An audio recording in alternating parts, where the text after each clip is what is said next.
Hello everybody, this is Simon with the 13th episode of Let's Play Mega Man 5. The plot has been revealed and who would have guessed that it's Wily time again. With a generous start, but I think we can make this gift even better. Especially considering I'm low on energy anyway. So as I was saying last time, I really don't like those following stages. It starts with the presentation. I dislike colors, graphics and music here, so it's always nice setting foot in here. And hey, look at that, another M-tank. They really want to make sure we're prepared for what follows next. A fucking spike drop. So, why don't we try the right side? Ah, no, we should not try the right side because it's instant death. Fuck. How would you know this? Not at all. Why is the camera so far on the right so I can't even see the enemies coming? Gotta scroll it back and...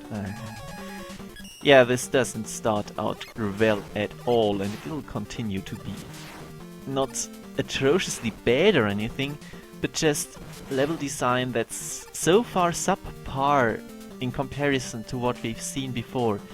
Maybe I'm just spoiled by how much I love the proto stages, but seriously.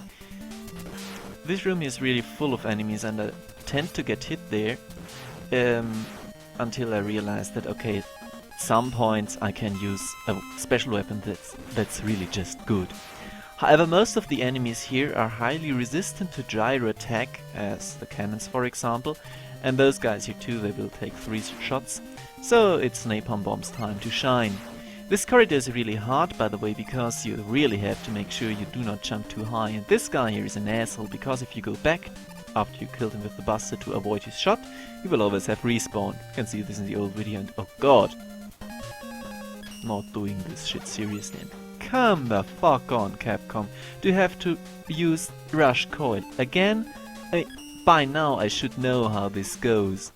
It's obviously meant so that you cannot just rush through the room by climbing up the ladder quickly. But I mean, you wouldn't be able to do this anyway. So I mean, it kind of makes sense, but still. Okay, continuing on here. If you do not make this jump, and it's really hard, by the way.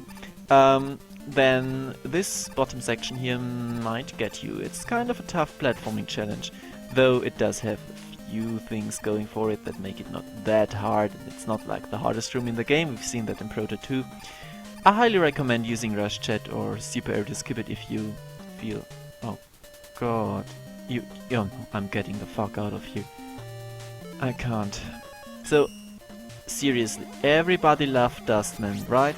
It was the best fucking stage idea in the whole world. At least we can not clear away huge swaths of blocks with a charged shot. I mean, we only got the best charged shot in the whole classic series, but those blocks here, goddammit, you have to take them one shot at a time. Anything else would just be not tedious, not stupid. Sorry, this section is just so awful. It reuses a gimmick from the last game, which was awful back then, and makes it into something that's completely pointless because it's so unthreatening. Yeah, it baffles me so much that I completely suck at dealing with those eggs here because I'm still awful at adjusting the height of my jumps. So, why don't we use a weapon that's just absurdly good against chickens? Yeah, take that. Nope. Still not dealing with those guys here. Demonstrates admirably though that Gravity Hold just normally damages enemies that it doesn't kill. So those guys take one shot by the Buster. Apropos Buster, you know I love using special weapons, but this corridor here is just absolutely perfect for the piecing capabilities of the Buster, so yeah. It's actually a nice combination of enemies and the terrain serves also to trip you up, so this is a good room, It's not like they're completely terrible, those stages. They have just a few design decisions that are, yeah. So this boss, this is a very interesting boss, a very cool boss actually. You have to activate those things by shooting them so you can reach the top to hurt him. You cannot obviously hurt him with any weapon directly because he's too high up, and the only weapons that can shoot upwards are Power Stone and Gyro Attack, which you would have to go through the rings to get him. You can hit him twice in one iteration, almost like that, but you've seen it before. And you have to obviously dodge those things coming from above. This is the only attack he has, and it's kind of difficult to avoid. The problem with this boss is that it is absurdly annoying getting hit by those things, and sometimes there is just not anything you can do. And there are countless problems with it when you start getting really into it or start getting hit a lot. Failed Star Crash. For now, let's kill him with his weakness, which is Crystalline. But I've got another fight recorded, which went kind of badly at the end, but it showcases far better how absurdly fucked some of the physics here are. This boss is a real mess when it comes to coding.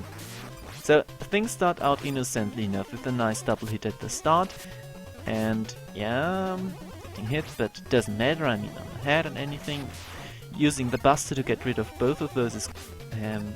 why did I get hit there? Yeah, this is the first problem. The hitboxes of those guys here are completely all over the place, and you just see how I glitched on top of that thing.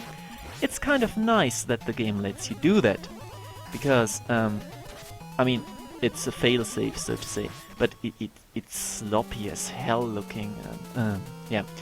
In the end, it's not too hard of a boss, it's kind of fun, I like it. What really bothers me though is that every single boss, I haven't commented on this yet, has the same boss music. That's just all kinds of lazy. But we'll see more laziness in the next time. For now, this was Simon with Let's Play Mega Man 5, and thank you very much for your attention.